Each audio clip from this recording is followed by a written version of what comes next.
തുടങ്ങുമ്പോൾ ആദ്യം എന്താണ് വേണ്ടത്? ആദ്യം വേണ്ടത് ഒരു ബിസിനസ് ഐഡിയ അല്ലേ? ഒരു ബിസിനസ് ഐഡിയ. ആ ബിസിനസ് ഐഡിയയെ നമ്മൾ എന്താ ചെയ്യണത്? Refine that business idea. അതിനെ ഒന്നുകൂടി തേച്ച് മിനുക്കി അതൊരു നല്ല ആശയമാക്കി മാറ്റുക. അതിന് നമുക്ക് വി നീഡ് മെൻറ്റർഷിപ്പ്, ഗൈഡൻസ് നമുക്ക് ആവശ്യമുണ്ട്. സ്റ്റാർട്ടപ്പിൽ മെൻറ്റർഷിപ്പ് എന്ന് പറയുന്നത് വളരെ ഇമ്പോർട്ടൻ്റ് ആണ്. കാരണം തുടക്കക്കാരാണ് അവർ. പ്രകോപനങ്ങളിലോ പ്രലോഭനങ്ങളിലോ അത്യാഗ്രഹങ്ങളിലോ പെട്ടുപോകാതെ റിയലിസ്റ്റിക്കായി ബിസിനസ്സിനെ അപ്രോച്ച് ചെയ്യണം. അതിനൊരു മെൻറ്റർഷിപ്പ് വേണം, അതിനൊരു ഗൈഡൻസ് വേണം. പിന്നെന്താ വേണ്ടത്? ഒരു മിനിമം വയബിൾ പ്രോഡക്റ്റ് വേണം. MVP എന്ന് പറയും, മിനിമം വയബിൾ പ്രോഡക്റ്റ്. വേണമെങ്കിൽ പറയാം മാർക്കറ്റ് ഫിറ്റ് പ്രോഡക്റ്റ്. മാർക്കറ്റാണ് പ്രധാനം. ഈ പ്രോഡക്റ്റ് സെല്ല് ചെയ്യാൻ ഈ മാർക്കറ്റിൽ പറ്റും. അപ്പം മാർക്കറ്റ് സ്റ്റഡി വേണം. നമ്മുടെ ഈ പ്രോഡക്റ്റ് ഈ മാർക്കറ്റിന് ആവശ്യമുണ്ടോ? മാർക്കറ്റിൽ എത്ര ക്വാണ്ടിറ്റി ആവശ്യമുണ്ട്? ഈ മാർക്കറ്റ് എങ്ങനെയാണ് ഇതിനെ കൈകാര്യം ചെയ്യുന്നത്? എത്ര കോമ്പറ്റീറ്റേഴ്സ് ഉണ്ട്? എത്ര മോണോപ്പൊളി ഏതെങ്കിലും കമ്പനിക്ക് ഉണ്ടോ? നമുക്കുള്ള സാധ്യതകൾ എന്താണ് എന്ന് പറയുന്നൊരു മാർക്കറ്റ് സ്റ്റഡി ഉണ്ട്. പിന്നെ എന്താണ് പ്രധാനം? ഫിനാൻഷ്യൽ പ്ലാനിങ് ആണ്. ഏറ്റവും പ്രധാനപ്പെട്ടതാണ്. ഒരു സംരംഭം തുടങ്ങുമ്പോൾ ഉള്ളത് ഒരു ഫിനാൻഷ്യൽ പ്ലാനിങ് ആണ്. ഇപ്പം ഞാൻ ശ്രദ്ധിച്ചിട്ടുണ്ട്, കൊച്ചിയിലെല്ലാം പെട്ടെന്നൊരു സംരംഭം തുടങ്ങും. വലിയ ഒരു AC റൂം, 1000 സ്ക്വയർ ഫീറ്റ് ഒരു AC ഓഫീസ്, അല്ലെങ്കിൽ 2000 സ്ക്വയർ ഫീറ്റ് വലിയ സ്പ്ലിറ്റ് AC ഒക്കെ വെച്ച് വലിയ സംരംഭം, കുറേ ജീവനക്കാർ, ഒരു വലിയ കറങ്ങുന്ന ചെയർ, ഭയങ്കര ക്യാബിൻ, വലിയ സംരംഭം. അപ്പം തന്നെ മിക്കവാറും ഇതിനു വേണ്ടി ചിലവാക്കേണ്ട വർക്കിംഗ് ക്യാപിറ്റൽ ഏകദേശം 90% തീരും. ലോൺ എടുത്ത് തരും. ലോൺ എടുത്താൽ അടുത്ത മാസം തൊട്ട് ലോൺ അടച്ചു തുടങ്ങണം. അപ്പോൾ 10 ലക്ഷം രൂപ ലോൺ എടുത്താൽ ആ 10 ലക്ഷം രൂപയ്ക്ക് ഒരു മാസം എത്ര രൂപയാണ് തിരിച്ചടച്ചു പോകുന്നത് എന്നുള്ളതിൻ്റെ ഒരു പ്ലാനിങ് ഇല്ല. ഈ വർക്കിംഗ് ക്യാപിറ്റൽ, ബിസിനസ് സംരംഭം തുടങ്ങാനുള്ള വർക്കിംഗ് ക്യാപിറ്റൽ ഈ ഓഫീസിൽ തന്നെ തീരും. ഞാൻ ഒരുപാട് പേരെ കണ്ടിട്ടുണ്ട്. പല ബിസിനസ്സിനും അത് ആവശ്യമില്ല. ഞാൻ ഗുജറാത്തിലെ വഡോദരയിൽ കൂടി തെരുവുകളിലൂടെ നടന്നിട്ടുണ്ട്. കോടിക്കണക്കിന് ബിസിനസ് നടത്തുന്ന ചില ആളുകളെ കണ്ടിട്ടുണ്ട്. സ്റ്റൂളിലാണ് ഇരിക്കുന്നത്, ഒരു ഫോണുമായിട്ട് സ്റ്റൂളിൽ. കാരണം അവർ എസ്റ്റാബ്ലിഷ്മെൻറ്റ്, ഞാൻ അങ്ങനെ ചെയ്യണമെന്നല്ല പറയുന്നത്, നമുക്ക് ഓരോ സ്വപ്നങ്ങളുണ്ട്, അങ്ങനെ ചെയ്യണമെന്നല്ല പറയുന്നത്. പക്ഷേ കോസ്റ്റ് കുറയ്ക്കുകയാണ്, എസ്റ്റാബ്ലിഷ്മെൻറ്റ് കോസ്റ്റ് കുറയ്ക്കുകയാണ്, പരമാവധി കോസ്റ്റ് കുറയ്ക്കുകയാണ്. എങ്ങനെയെല്ലാം കുറയ്ക്കാൻ പറ്റും അങ്ങനെയെല്ലാം കുറയ്ക്കും. നമ്മൾ പലരും ചെയ്യുന്നത് അത് ഗൈഡൻസ് ഇല്ലാത്തതുകൊണ്ടാണ്, ഫിനാൻഷ്യൽ പ്ലാനിങ് ഇല്ലാത്തതുകൊണ്ടാണ്. ആവശ്യമില്ലാത്ത കാര്യങ്ങൾക്ക് ഒരുപാട് പണം ചിലവാക്കും. വർക്കിംഗ് ക്യാപിറ്റൽ എന്ന് പറഞ്ഞാൽ വർക്കിംഗ് ക്യാപിറ്റലാണ്. ഇത്ര പെർസെൻറ്റേജ് നമ്മൾ എടുക്കുന്ന പണം, നമ്മുടെ കയ്യിലുള്ള പണം നമ്മൾ നീക്കി വയ്ക്കുന്നത് ആ വർക്കിംഗ് ക്യാപിറ്റലിൽ സ്പർശിക്കാൻ പാടില്ല. അല്ലാത്തത് ഏറ്റവും ചുരുക്കി, ഏറ്റവും ലളിതമായി, ഏറ്റവും ഭംഗിയായി തുടക്കം അങ്ങനെ മതി. നമ്മൾ ലാഭം ഉണ്ടാക്കുന്ന അനുസരിച്ച് നമുക്കൊരു അംബീഷൻ ഉണ്ട്, ഒരു കറങ്ങുന്ന കസേരയിൽ ഇരിക്കണം, അവിടെ ഇരുന്ന് സിനിമയിൽ കാണുന്നത് പോലെ ഫോണൊക്കെ ചെയ്ത് ബിസിനസ് ചെയ്യണം. അതൊരു അംബീഷനാണ്, അതൊരു ഡ്രീമാണ്. അത് നമുക്ക് യാഥാർത്ഥ്യമാക്കണം. പക്ഷെ തുടക്കത്തിലല്ല. അതാണ് യാഥാർത്ഥ്യ ബോധം ഇല്ലാതെ ചെയ്യുന്നത്. അതിന് നമുക്കൊരു ഗൈഡൻസ് എപ്പോഴും വേണം. എപ്പോഴും ആ കാര്യത്തിൽ ശ്രദ്ധിക്കും. ഫിനാൻഷ്യൽ പ്ലാനിങ് ആണ് ഏറ്റവും പ്രധാനപ്പെട്ട കാര്യം. ഒരുപാട് പേര് തുടക്കത്തിൽ തന്നെ തകർന്നു പോകുന്നതിൻ്റെ പ്രധാനപ്പെട്ട പ്രശ്നത, വേണ്ടാത്ത സ്ഥലത്താണ് ഇൻവെസ്റ്റ് ചെയ്യുന്നത്. വേണ്ട സ്ഥലത്ത് ഇൻവെസ്റ്റ് ചെയ്യണം. നമുക്ക് എത്ര രൂപ വേണം, നമ്മുടെ പ്രൊഡക്ഷൻ എന്താകും, എങ്ങനെയാണ്, അതിൻ്റെ മെഷീനറി എന്താണ്, അത് എവിടെ നിന്ന് കൊണ്ടുവരണം, അത് കൊണ്ടുവരുമ്പോഴുള്ള അതിൻ്റെ ടാക്സ് അടക്കം എത്രയാകണം, കറക്റ്റായിട്ടുള്ള പ്ലാനിങ് ആണ്. അതിൻ്റെ ട്രാൻസ്പോർട്ടേഷൻ വരെ ഭയങ്കരമായിട്ടുള്ള ഡീറ്റെയിൽഡ് പ്ലാനിങ് ആണ് ഫിനാൻഷ്യൽ പ്ലാനിങ് എന്ന്. ഡീറ്റെയിൽഡ് പ്ലാനിങ്, മൈന്യൂട്ടായിട്ടുള്ള കോസ്റ്റ് വരെ കാൽക്കുലേറ്റ് ചെയ്യണം. പിന്നെ പോസിബിലിറ്റീസ്, അതിപ്പോൾ ഒരു 6 മാസം വൈകിയാൽ അതിനുണ്ടാകുന്ന കോസ്റ്റ് ഇൻക്രീസ് എത്രയാണ്. ചിലപ്പോൾ ഒരു പ്രോഡക്റ്റിന് ഒരു കോസ്റ്റ് ഇൻക്രീസ് വരും, അതിൻ്റെ ഇമ്പോർട്ട് ചെയ്യുമ്പോൾ ഉള്ള വ്യത്യാസം വരും, ടാക്സിൽ ചിലപ്പോൾ വ്യത്യാസം വരും.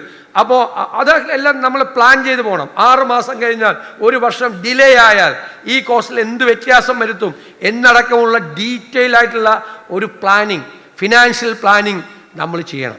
ഒരു സ്റ്റേജ് നമ്മൾ കഴിയുമ്പോൾ, ഇപ്പോഴത്തെ കാലത്ത് സ്റ്റാർട്ടപ്പ് നമ്മൾ പറയും, സ്റ്റാർട്ടപ്പ് ഇൻക്യുബേറ്റർ എന്ന് പറയും അല്ലേ. നമുക്ക് സ്പേസ് വേണം, ഈ പറയുന്നത് പോലെ മെൻറ്റർഷിപ്പ് വേണം, നമുക്ക് ഫിനാൻഷ്യൽ പ്ലാനിങ് വേണം, ഇതെല്ലാം വേണം. പിന്നെയാണ് ഇൻവെസ്റ്റേഴ്സ്. രണ്ട് തരത്തിലുള്ള ഇൻവെസ്റ്റേഴ്സ് ഉണ്ട്. വേറെ വേണമെങ്കിൽ രണ്ടല്ല 3 തരത്തിലുണ്ട്. നമുക്കിപ്പോൾ ഫിനാൻഷ്യൽ ഇൻസ്റ്റിറ്റ്യൂഷൻസിൽ നിന്ന് നമുക്ക് ലോൺ എടുക്കാം. ആ ലോൺ എടുക്കുമ്പോൾ ഞാൻ നേരത്തെ പറഞ്ഞതുപോലുള്ള നമ്മൾ മാർക്കറ്റ് സ്റ്റഡി നടത്തി നമുക്ക് മാർക്കറ്റിൽ കിട്ടുന്ന നമ്മുടെ ഡിഫറൻസ് മാർജിൻ എത്രയാണ് എന്ന് കണക്കാക്കിയുള്ള കാൽക്കുലേഷൻ, നമുക്ക് ഒരു കോസ്റ്റ് അനാലിസിസ് ഇത് വെച്ചുകൊണ്ട് നമുക്ക് ഈ ബാങ്കിലേക്കുള്ള നമ്മുടെ റീപേയ്മെൻറ്റിൻ്റെ കാൽക്കുലേഷൻ ഉൾപ്പെടെയുള്ള കാര്യങ്ങൾ നമ്മുടെ മനസ്സിലുണ്ടാകണം. ഇൻവെസ്റ്റേഴ്സ് 2 രീതിയിൽ വരും. നമ്മൾ പറയും ഏഞ്ചൽ ഇൻവെസ്റ്റേഴ്സ് എന്ന് പറയും. ആരെ ഏഞ്ചൽ ഇൻവെസ്റ്റേഴ്സ്? മാലാഖയാണ് ശരിക്കും. ഏഞ്ചൽ എന്നുള്ള വാക്ക് അക്ഷരാർത്ഥത്തിൽ അല്ലേ, ഏഞ്ചൽ ഇൻവെസ്റ്റർ എന്നൊരു മാലാഖയായിട്ട് ഒരാൾ വരികയാണ്. ഹീസ് എ വെൽത്തി പേഴ്സൺ, നല്ല വെൽത്തി ആയിട്ടുള്ള ആളാണ്, വലിയ എസ്റ്റാബ്ലിഷ് ചെയ്തിട്ടുള്ള ആളാണ്, ഇഷ്ടംപോലെ കയ്യിൽ പൈസ ഉണ്ട്. അയാൾ ഇതിൽ ഇൻവെസ്റ്റ് ചെയ്യാണ്. റിസ്ക് ഉണ്ട് അയാൾക്ക്. അയാളെന്നാ ഡയറക്റ്റ് ആയിട്ട് ഇതിൻ്റെ അകത്തൊന്നും ഇടപെടുന്നൊന്നുമില്ല, ഇതിൻ്റെ മാനേജീരിയൽ കാര്യങ്ങളിലൊന്നും ഇടപെടുന്നില്ല. പക്ഷേ അയാൾ ഇതിനെ ഹെൽപ്പ് ചെയ്യുന്നു, ഒരു മെൻറ്ററിൻ്റെ അഡ്വൈസറിൻ്റെ പൊസിഷനിൽ നിൽക്കുന്നു, ഒന്ന് ശ്രദ്ധിക്കുന്നു. ഏത് ഏഞ്ചൽ ഇൻവെസ്റ്റർ ആയാലും നമ്മുടെ സ്ഥാപനം എന്താണെന്ന് സ്റ്റഡി ചെയ്യാതെ ഒരാളും ഒരു മാലാഖയും വന്ന് ഇൻവെസ്റ്റ് ചെയ്യാൻ പോകുന്നില്ല. ഒന്ന് സ്റ്റഡി ചെയ്യും. ആ ഒരു ഫസ്റ്റ് ഇംപ്രഷനാണ് ഒരു ഏഞ്ചൽ ഇൻവെസ്റ്ററെ കൊണ്ടുവരുന്നത്. ഫസ്റ്റ് ഇംപ്രഷൻ സ്ഥാപനം ചിലപ്പോൾ നമ്മൾ നടത്തുന്ന ഒരു മനോഹരമായൊരു പ്രസൻറ്റേഷൻ, നമ്മുടെ സ്ഥാപനത്തെക്കുറിച്ചുള്ള നമ്മുടെ കോൺഫിഡൻസ്, 4 or 5 ചോദ്യം ചോദിച്ചാൽ വളരെ കോൺഫിഡൻ്റായി വളരെ പ്രതീക്ഷയോടുകൂടി വെൽ സ്റ്റഡീഡായി നമ്മൾ കൊടുക്കുന്ന മനോഹരമായ റിപ്ലൈ, അതായിരിക്കും ഒരു ഏഞ്ചൽ ഇൻവെസ്റ്ററിനെ അട്രാക്ട് ചെയ്യുന്ന കാര്യം. ഈ ചെറുപ്പക്കാരിയെ നമുക്ക് പ്രോത്സാഹിപ്പിക്കണം, സഹായിക്കണം. ഞാൻ സഹായിക്കാം. അയാൾക്കൊരു റിസ്ക് ഉണ്ട്, കാരണം പുതിയതായി തുടങ്ങിയിരിക്കുന്ന ഒരു സംരംഭത്തിലാണ്. അതാണ് നമുക്ക് ഏർലി ഇൻവെസ്റ്റ്മെന്റ് എന്ന് പറയുന്നത് കിട്ടാൻ സാധ്യതയുള്ള ഒരു സംഭവം. ഈ ഏഞ്ചൽ ഇൻവെസ്റ്ററാണ് നമ്മുടെ സംരംഭത്തിന് ഉള്ള ആ ഒരു അംഗീകാരം കിട്ടുക. പിന്നീടുള്ളതാണ് വെഞ്ചർ ക്യാപിറ്റലിസ്റ്റുകൾ വരുന്നത്. ഒരു ലേറ്റസ്റ്റ് സ്റ്റേജിലാണ് വെഞ്ചർ ക്യാപിറ്റലിസ്റ്റുകൾ വരുന്നത്. വെഞ്ചർ ക്യാപിറ്റലിസ്റ്റ് എന്ന് വെച്ചാൽ ഇത് മറ്റൊരു ഏഞ്ചലും വെഞ്ചറും തമ്മിലുള്ള വ്യത്യാസം, ഏഞ്ചൽ സ്വന്തം പൈസയാണ് അല്ലേ, സ്വന്തം പൈസ മുടക്കുന്നത്. രണ്ടാമത് വരുന്ന ആൾ അതല്ല, അത് ഇൻസ്റ്റിറ്റ്യൂഷണൽ ഫണ്ടിങ് ആണ്. വെഞ്ചർ ക്യാപിറ്റലിസ്റ്റുകളൊക്കെ വേറെ ഏതെങ്കിലും സ്ഥാപനത്തിൻ്റെ വേറെ ഏതെങ്കിലും ഇൻസ്റ്റിറ്റ്യൂഷൻസിൻ്റെ എല്ലാം ഫണ്ടാണ്. നോർമലി അവർ എയർലി ഇൻവെസ്റ്റ് ചെയ്യാറില്ല. വെഞ്ചർ ക്യാപിറ്റലിസ്റ്റ് കുറേ സ്റ്റഡിയായി കുറേ കൂടി മുമ്പോട്ട് പോയി കഴിയുമ്പോഴാണ് അവർ ചെയ്യാറുള്ളത്. ഈ സാധ്യതകളെല്ലാം നമുക്കൊരു റോഡ് മാപ്പ് ഉണ്ടാകും. നമ്മൾ ഏതെല്ലാം സ്റ്റേജിലാണ് നമുക്ക് ഇൻവെസ്റ്റ്മെൻറ്റ് വേണ്ടത്, നമുക്ക് പുറത്തുനിന്ന് ഇൻവെസ്റ്റ്മെൻറ്റ് വേണ്ടത്, നമ്മൾ വെഞ്ചർ ക്യാപിറ്റലിസ്റ്റുകളെ നമ്മൾ എപ്പോഴാണ് ഇൻവൈറ്റ് ചെയ്യേണ്ടത്, എപ്പോഴാണ് നമ്മൾ അതിനോട് അപ്രോച്ച് ചെയ്യേണ്ടത്. പിന്നെ ഇത് നമ്മൾ മുന്നോട്ട് കൊണ്ടുപോകുമ്പോൾ വളരെ ഇതായിട്ട് ഞാൻ പറയും, ചിലപ്പോൾ നമ്മൾ ആലോചിക്കുമ്പോൾ പറയും രാഷ്ട്രീയവും ബിസിനസ്സും തമ്മിലൊരു വ്യത്യാസമില്ല. ഒറ്റ കാര്യം, ബിസിനസ്സിൽ പൈസ ഇൻവെസ്റ്റ് ചെയ്യുന്നുണ്ട്, രാഷ്ട്രീയത്തിൽ പൈസ ഇൻവെസ്റ്റ് ചെയ്യുന്നില്ല. പക്ഷെ ജീവിതമാണ് ഇൻവെസ്റ്റ് ചെയ്യുന്നത് അല്ലേ രാജീവേ? ലൈഫാണ് ഇൻവെസ്റ്റ് ചെയ്യുന്നത്. അതിനേക്കാൾ പൈസ ഇൻവെസ്റ്റ് ചെയ്യുന്നതിനേക്കാൾ പ്രശ്നം മൊത്തം ലൈഫാണ്. ചിലപ്പോൾ ഒരു പോക്ക് പോകും. രണ്ടിനും ഇൻവെസ്റ്റ്മെൻ്റ് ഉണ്ട്, രണ്ടിനും പ്ലാനിങ് ഉണ്ട്, രണ്ടിലും നല്ല പ്ലാനിങ് ഉണ്ട്, രണ്ടിനും നല്ല റോഡ് മാപ്പ് വേണം. ഏറ്റവും പ്രധാനപ്പെട്ട പ്രശ്നം 2 കാര്യത്തിലും ടീം ബിൽഡിംഗ് ആണ്. നല്ല ടീം ഉണ്ടാക്കുക. ഞാൻ ഈ പരിപാടിയെ കഴിഞ്ഞ പ്രാവശ്യം കണ്ട് ഈ പ്രാവശ്യം കണ്ടു കഴിഞ്ഞപ്പോൾ ഞാൻ ഇവിടെ വന്നപ്പോൾ എൻ്റെ മനസ്സിലുള്ള ആഗ്രഹം നജീബ് കാന്തപുരത്തിൻ്റെ ഈ ടീമിനെ പരിചയപ്പെടണമെന്നും പറ്റുമെങ്കിൽ അവരെ തട്ടിക്കൊണ്ടുപോകണമെന്നാണ്. അല്ല, സീരിയസ് ആയിട്ട് ഞാൻ നജീബിനോട് പറഞ്ഞു, അത്ര മികച്ച ടീമാണ് നജീബിൻ്റെ കൂടെ ഉള്ളത്. കഴിഞ്ഞ പ്രാവശ്യം ഈ പ്രാവശ്യം ഈ പരിപാടി നടത്തിയ ടീം, ഞാൻ ആദ്യം നോക്കുന്നത് എവിടെ ചെന്നാലും ടീം എന്താണെന്നാണ്. നജീബിനോട് ഞാൻ പറഞ്ഞു ഞാൻ അവരെ തട്ടിക്കൊണ്ടുപോകും എന്ന് പറഞ്ഞ് ഭീഷണിപ്പെടുത്തിയിരിക്കുക. ടീം ബിൽഡിംഗ് ആണ്, ലീഡർഷിപ്പാണ്. രണ്ടിലും ഞാൻ പറയാണ്, പൊളിറ്റിക്സിലും ലീഡർഷിപ്പാണ്, ലീഡർഷിപ്പ് ക്വാളിറ്റിയാണ്. ബിസിനസ്സിലും ഡെഫിനറ്റ്ലി ലീഡർഷിപ്പ് ക്വാളിറ്റിയാണ്. Leadership shows how to select the right persons around you. അതാണ് ടീം ബിൽഡിംഗ്. നിങ്ങളുടെ ചുറ്റും നിൽക്കുന്ന കറക്റ്റായിട്ടുള്ളൊരു ടീമിനെ സെലക്ട് ചെയ്യുക. ഞാൻ എത്ര വലിയ ക്വാളിറ്റി ഉള്ള ആളാണെങ്കിലും എൻ്റെ ടീം മോശമായി എൻ്റെ പണി തീർന്നു. ഞാൻ ആരുടെയും പേര് പറയുന്നില്ല. ഒരുപാട് രാഷ്ട്രീയ നേതാക്കൾക്കും പൊളിറ്റിക്കൽ ലീഡേഴ്സിനും ഒരുപാട് ബിസിനസ് ടൈക്കോൺസിനും ഒക്കെ പറ്റിയിട്ടുള്ള അപകടം, അവർക്ക് പറ്റിയിരിക്കുന്ന അപകടം അവരുടെ ടീമിനെ സെലക്ട് ചെയ്യുന്നതിലാണ്. ടീമിനെ സെലക്ട് ചെയ്തപ്പോൾ വേറൊന്നും പാടില്ല, സ്വജനപക്ഷപാതം ഒന്നും പാടില്ല. ഏറ്റവും പൊട്ടൻഷ്യലായിട്ടുള്ള ഏറ്റവും ബെസ്റ്റായിട്ട് നമുക്ക് യൂസ് ചെയ്യാൻ പറ്റുന്ന ഒരു ടീമിനെയാണ് നമ്മൾ സെലക്ട് ചെയ്യേണ്ടത്. നല്ല ടീമിനെ ആയിരിക്കും സെലക്ട് ചെയ്തത്. ആ ടീമിനെ മെയിൻറ്റെയിൻ ചെയ്ത് കൊണ്ടുപോവുക എന്ന് പറയുന്നത് ഏറ്റവും പ്രധാനപ്പെട്ടൊരു കാര്യമാണ്. കാരണം എന്താ, ഇവരെ ചീത്തയാക്കാൻ ആളുണ്ടാവും. ഇപ്പം എൻ്റെ ചുറ്റും ഞാൻ എൻ്റെ ഏറ്റവും വിശ്വസ്തരായിട്ടുള്ള ആളുകളാണ് ഞാൻ സെലക്ട് ചെയ്തിരിക്കുന്നത്. പക്ഷെ ഞാൻ അവരെ വാച്ച് ചെയ്തുകൊണ്ടിരിക്കണം. കാരണം എന്താ, അവരെ ചീത്തയാക്കാൻ വേറെ ആളുണ്ട്. ഇപ്പം നിങ്ങളൊരു ബിസിനസ് സംരംഭം തുടങ്ങി, നിങ്ങളൊരു പ്രൊക്യൂർമെൻറ്റ് മാനേജറെ വെച്ചു, സാധനങ്ങൾ പ്രൊക്യൂർ ചെയ്യാൻ വേണ്ടി പ്രൊക്യൂർമെൻറ്റ് മാനേജറെ വെച്ചു. വളരെ ഡീസൻ്റ് ആയിട്ടുള്ള ഒരു ചെറുപ്പക്കാരൻ, സത്യസന്ധനായിട്ടുള്ളൊരു ചെറുപ്പക്കാരൻ, മിടുമിടുക്കനായിട്ടുള്ളൊരു ചെറുപ്പക്കാരൻ. അത് നമ്മൾ ആദ്യമൊക്കെ വാച്ച് ചെയ്ത് അവൻ ബാർഗെയിൻ ചെയ്ത് അവിടെ പോയി ക്വാളിറ്റിയുള്ള സാധനം വാങ്ങിച്ചുകൊണ്ട് വരും. നമുക്ക് എത്ര പൈസ കുറച്ച് മേടിക്കാൻ പറ്റുമോ അത്രയും കുറച്ച് പൈസയ്ക്ക് പ്രൊക്യൂർമെൻ്റ് നടത്തും. ഏറ്റവും നല്ല ക്വാളിറ്റിയുള്ള സാധനം വാങ്ങിച്ചിട്ടുണ്ട്. പക്ഷെ ഇവനെ ചീത്തയാക്കും ആളുകൾ, ഇവനെ കൈകാര്യം ചെയ്യും. ഇവനെ കൈകാര്യം ചെയ്ത് അവന് കമ്മീഷൻ കൊടുത്ത്, പ്രൊക്യൂർമെൻറ്റ് കൊടുക്കുമ്പോൾ അവന് 10% കമ്മീഷൻ വെച്ച്, 5% വെച്ച്, 10% വെച്ച്, അവന് ചിലപ്പോൾ ഒരു കാർ വാങ്ങിച്ചു കൊടുത്ത്, അവന് വേറെ സൗകര്യം ചെയ്തു കൊടുത്ത്, അവൻ്റെ വീട്ടിൽ എയർ കണ്ടീഷൻ ചെയ്തു കൊടുത്ത് അവനെ കൈകാര്യം ചെയ്യും. ആളുകൾ ബിസിനസ് ചെയ്യുന്നവരാ, വേറെ ബിസിനസ് ചെയ്യുന്നവരാ. പക്ഷേ നമ്മുടെ പ്രൊക്യൂർമെൻറ്റ് മാനേജർ പോയി, അപ്പോൾ അവൻ്റെ ബാർഗെയിനിങ് പവർ പോയി. അവൻ ഏതെങ്കിലും ഒരു സാധനം ഇവൻ്റെ ഒരു കമ്മീഷൻ മേടിച്ചു കഴിഞ്ഞാൽ അവൻ്റെ ബാർഗെയിനിങ് പവർ പോയി. അവിടെ അവൻ ഈ ക്വാളിറ്റി കോംപ്രമൈസായി പോയി. അപ്പം നമ്മളിത് വാച്ച് ചെയ്തുകൊണ്ടിരിക്കണം. കാരണം നല്ല ആളുകളാണ് നമ്മളെ നിർത്തിയിരിക്കുന്നത്. ആ നല്ല ആളുകളും ചീത്തയാക്കപ്പെടാനുള്ള സാധ്യതയുണ്ട്. എപ്പോഴും ഈ ടീമിനെ, നമുക്ക് ചുറ്റുമുള്ള ഏറ്റവും മേജർ ടീമിനെ എപ്പോഴും നമ്മുടെ ഒരു കണ്ണ്, ഞാൻ പറഞ്ഞ അവരെ അവിശ്വസിക്കണമെന്നല്ല ഞാൻ പറയണം, അവിശ്വസിക്കരുത്, കൂടെയുള്ളവരെ അവിശ്വസിക്കരുത്. ബേസിക് ആയിട്ടുള്ളൊരു ഫെയ്ത്ത് കൂടെയുള്ളവരുടെ മീതെ നമുക്ക് വേണം. പക്ഷേ നമ്മുടെ മനസ്സിലുണ്ടാകണം, അവർ ചീത്തയാകാനുള്ള സാധ്യതകൾ ഉള്ള ഒരു ലോകത്താണ് അവർ ജീവിക്കുന്നത്. ആ ടീമിനും ഒരു കോൺഫിഡൻസ് വേണം. അവരെ അപ്രീഷിയേറ്റ് ചെയ്യണം. അവർ നല്ല കാര്യം ചെയ്തു കഴിഞ്ഞാൽ അവരെ തോളെ വിളിച്ച് നമ്മൾ അഭിനന്ദിക്കണം, അവരെ ശാസിക്കണം, അവരെ സ്നേഹിക്കണം, അവരെ സഹോദരങ്ങളെ പോലെ കൊണ്ടു നടക്കണം. അത് അക്ഷരാർത്ഥത്തിൽ ഒരു ഫാമിലി പോലുള്ളൊരു ടീമാക്കി അതിനെ മാറ്റി. പല സംരംഭങ്ങളുടെയും വിജയങ്ങളുടെ രഹസ്യം എന്ന് പറയുന്നത് ഈ ടീം ബിൽഡിംഗ് ആണ്. ടീം ഒരുമിച്ച് ചെയ്യുന്ന, അവിടെ നമുക്കിത് ചെയ്യുന്ന ആൾക്ക് വലിയ പങ്കുണ്ട്, അത് ഞാൻ വിസ്മരിക്കുന്നില്ല, വലിയ പങ്കുണ്ട്.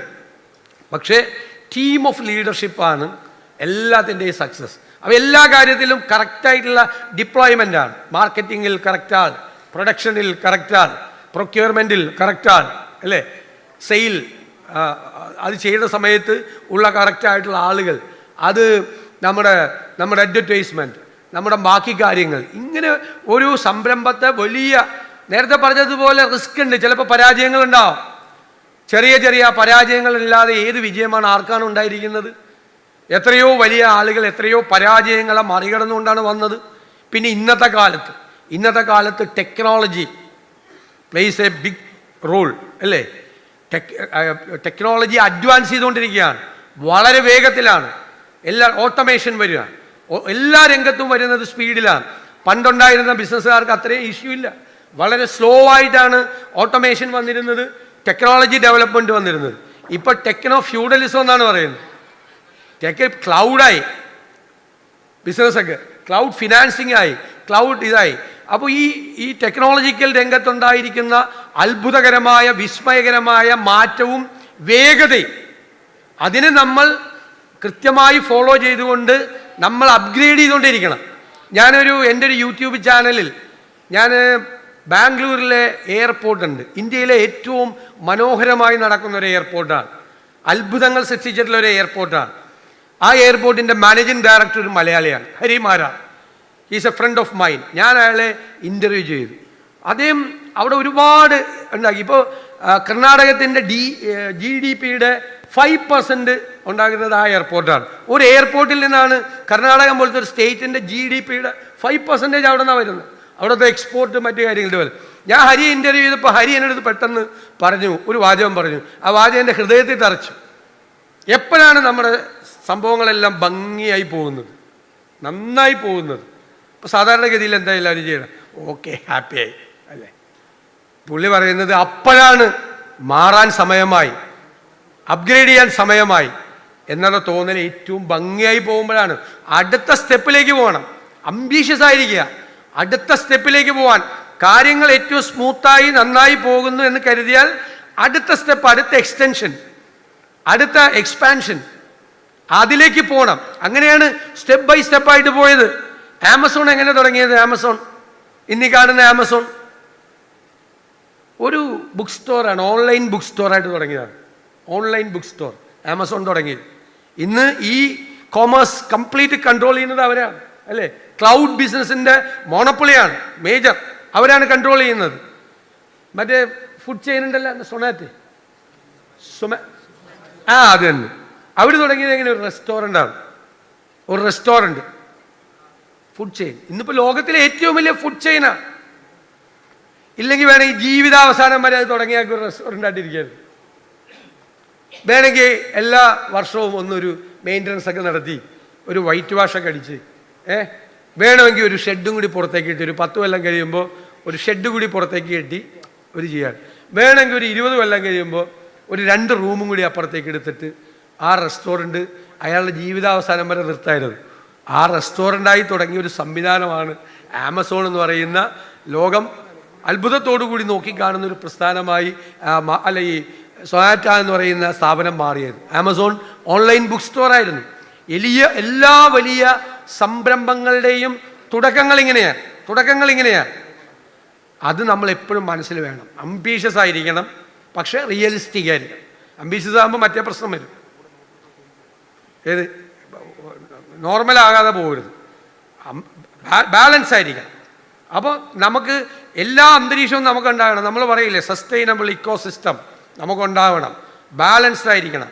നമ്മുടെ വരവ്, നമ്മുടെ ചെലവ്, നമ്മുടെ മാർക്കറ്റ്, നമ്മുടെ പ്രോഡക്റ്റിൻ്റെ പ്രത്യേകത, പ്രോഡക്റ്റിൻ്റെ അപ്ഗ്രഡേഷൻ, പ്രോഡക്റ്റിൻ്റെ സബ് പ്രോഡക്ട്സ് തുടങ്ങുന്നത്, ഇങ്ങനെയുള്ള കാര്യങ്ങൾ എപ്പോഴും ആലോചിച്ചുകൊണ്ടിരിക്കും. കംപ്ലീറ്റ് ആയിട്ടുള്ള കോൺസെൻട്രേഷൻ, കംപ്ലീറ്റ് ടൈം വേറെ ഒരു കാര്യത്തിലേക്ക് നമ്മുടെ ശ്രദ്ധ പോയത്. കുടുംബമൊന്നും വേണ്ടാന്നല്ല ഞാൻ പറയുന്നത്. ഞാൻ സാധാരണ കടകൾ ഉദ്ഘാടനം ചെയ്യാറുണ്ട്. കടകൾ ഉദ്ഘാടനം ചെയ്ത് ആ കടയുടെ പുറത്തുകൂടി പോകുമ്പോൾ ഞാൻ നോക്കി ഇയാൾ അവിടെ ഉണ്ടാകുന്നു. അപ്പം ഇല്ലെങ്കിൽ ഞാൻ വിളിക്കും, താൻ എന്നെ ചീത്തപ്പേരുണ്ടാക്കരുതെന്ന് പറയും, പ്രത്യേകിച്ച് എൻ്റെ കോൺസ്റ്റുവൻസിയില്ല. അപ്പം ചോദിച്ചാൽ അതെന്താ സാറേ? അല്ല, ഞാൻ ഉദ്ഘാടനം ചെയ്ത കട പൂട്ടിപ്പോയെന്ന് പറഞ്ഞാൽ എനിക്ക് ഭയങ്കര ക്ഷീണമാണ്. ഐശ്വര്യം ഇല്ലാത്തവനാണെന്ന് എല്ലാവരും പറയും. ഞാൻ ഐശ്വര്യം ഇല്ലാത്തതുകൊണ്ടല്ല, താൻ ശ്രദ്ധിക്കാത്തതുകൊണ്ട് മര്യാദയ്ക്ക് കടയിൽ പോയിരിക്കാൻ ഞാൻ പറയും. ഇന്നത്തെ കാലത്ത് പണ്ട് ഒരു ബസ് മേടിക്കാം, ശ്രദ്ധിച്ചോളാം. പണ്ട് ബസ് മേടിച്ചാൽ ബസ് ഓടിക്കുക, 2 ബസ് മേടിക്കുക, 5 ബസ് മേടിക്കുക, 10 ബസ് മേടിക്കുക. ബസ് മുതലാളിയായിട്ട് വീട്ടിലിരിക്കുക. ബസ് ഓണറാന്ന് പറഞ്ഞാൽ പണ്ടൊരു ഭയങ്കര സംഭവം. ഇന്ന് ഒരു ബസ് വാങ്ങിച്ചാൽ നമുക്ക് മുതലാളിയായിട്ട് വീട്ടിലിരിക്കാൻ പറ്റില്ല. ഒന്നുകിൽ അതിലെ കണ്ടക്ടറായിട്ട് പോകേണ്ടി വരും, അല്ലെങ്കിൽ അതിൽ ക്ലീനറായിട്ട് ചെക്കറായിട്ട് പോകേണ്ടി വരും. ഇല്ലെങ്കിൽ ആ ബസ് ബിസിനസ് ഇന്ന് പൊളിഞ്ഞു പോകും. ഇല്ലെങ്കിൽ വേറെ വല്ലവരെയും കയ്യിലിരിക്കുക ബസ്. ശരിയാണോ? നിങ്ങൾ ചോദിച്ചു നോക്കൂ, ബസ് ബിസിനസ് എടുത്തോണ്ട് ചോദിച്ചു നോക്കൂ. അവർ ഫുൾ ടൈം അതിൻ്റെ അകത്ത് രാവിലെ തൊട്ട് പാതിരാത്രി വരെ വണ്ടി രാത്രി ക്ലീൻ ചെയ്ത് ഇതൊക്കെ തുടച്ച് എല്ലാം തുടച്ചിട്ട് മിക്കവാറും അതിൻ്റെ അകത്ത് കിടന്നുറങ്ങുന്നവരാണ് സക്സസ്ഫുള്ളായിട്ട് ബസ് ബിസിനസ്സിൽ ലാഭം ഉണ്ടാക്കുന്നത്. മുതലാളിയായിട്ട് വീട്ടിലിരുന്നാൽ 6 മാസം കഴിയുമ്പോൾ ബസ്സിന് വേണ്ടി ലോൺ എടുത്ത ലോൺ വീട് ജപ്തി ചെയ്തുകൊണ്ട് പോകും, അല്ലെങ്കിൽ 1 വർഷത്തിനാണ്. ആ സ്ഥിതിയാണ്. അപ്പോൾ ഏത് സംരംഭം തുടങ്ങിയാലും കംപ്ലീറ്റ് ആയിട്ട് അതിലേക്കുള്ളൊരു ഫോക്കസ്, ശ്രദ്ധ, അറ്റൻഷൻ. ഇത് നമ്മുടെ പ്രോഡക്റ്റാണ്, നമ്മുടെ കുഞ്ഞാണ്, നമ്മൾ കൊണ്ടുപോകണം. നമുക്കത് സക്സസ് ആവാൻ കഴിയും. ഞാൻ അറിയാതെ നീണ്ടുപോയി, നിങ്ങൾക്ക് ഇവിടെ നല്ല ക്ലാസ്സൊക്കെ ഉള്ളതാണ്. ഞാൻ വന്ന് ഒരു ബിസിനസ്സുകാരനല്ല, ഞാൻ ജീവിതത്തിൽ ഇന്നേ ഒരു ബിസിനസ് നടത്തിയിട്ടില്ല, ഒരു മുട്ട കച്ചവടം പോലും നടത്തിയിട്ടില്ല. പക്ഷേ എനിക്ക് പുറമേ നിന്ന് തോന്നിയ ഒരുപാട്, നമ്മളൊരു പൊതുപ്രവർത്തകൻ എന്നുള്ള നിലയിൽ ഞാൻ ഒരുപാട് കണ്ട ബിസിനസ് വിജയങ്ങൾ, ബിസിനസ് പരാജയങ്ങൾ, മാറി നിന്ന ഒരാൾ വിലയിരുത്തിയതിൻ്റെ അടിസ്ഥാനത്തിൽ മാത്രം, എൻ്റെ അനുഭവത്തിൻ്റെ വെളിച്ചത്തിൽ മാത്രമാണ് ഞാൻ നിങ്ങളോടിത് പങ്കുവച്ചത്. നിങ്ങളെല്ലാം മികച്ച എൻ്റർപ്രനേഴ്സായി മാറി കേരളത്തിൻ്റെ അഭിമാനം, കേരളത്തിൻ്റെ ആവേശവും, അതുപോലെ കേരളത്തിൻ്റെ ഒരു സോഷ്യോ ഇക്കണോമിക് ഡെവലപ്മെൻറ്റും നിങ്ങളുടെ എല്ലാം കൈകളിലാണ്. മാത്രമല്ല, കേരളം വിട്ടുപോകുന്ന ചെറുപ്പക്കാരോട് നിങ്ങൾ ഉറക്കെ പറയാൻ പറ്റണം, നിങ്ങൾക്ക് ഒരു സ്ഥലത്തും പോകേണ്ട ആവശ്യമില്ല. നമ്മുടെ ഈ സ്റ്റേറ്റിൽ നിന്ന് നമ്മുടെ നാടിന് നിങ്ങൾക്ക് എത്ര പേർക്ക് ജോലി കൊടുക്കാൻ പറ്റും? നിങ്ങൾക്ക് എത്ര വെൽത്ത് ഉണ്ടാക്കാൻ പറ്റും? എന്തെല്ലാം രീതിയിൽ എവിടെ പോയാലും ലോകത്തിൻ്റെ എവിടെ പോയി ചെയ്യുന്നതിനേക്കാൾ ഭംഗിയായി നമ്മുടെ കേരളത്തിൽ നിന്നുകൊണ്ട് നമ്മുടെ മണ്ണിൽ ചവിട്ടി നമുക്ക് നിന്നുകൊണ്ട് നമുക്കിവിടെ നിൽക്കാൻ കഴിയും എന്ന് പ്രൂവ് ചെയ്യേണ്ടവരാണ് നിങ്ങളാകണം നാളത്തെ കേരളത്തിൻ്റെ അംബാസഡർമാർ എന്ന്